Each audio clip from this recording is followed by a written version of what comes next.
Many companies recommend checking your tire pressure once a month, as having low tire pressure can result in damaged treads and possibly a flat tire. The first thing you need to do to check your tire pressure is acquire a tire pressure gauge.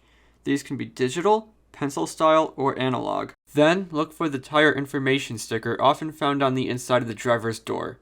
Check the pounds per square inch or PSI number that your tires should have. Next, remove the cap from the valve stem. Insert the tire pressure gauge, and check the display to see if you are under, over, or meet the PSI number found on your tire information sticker. If you need to fill your tire with air, many gas stations have air pumps.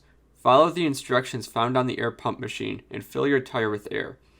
Many gas station air pumps have gauges built onto the hose, such as the one you see here, that help you check your tire pressure as you fill it up with air.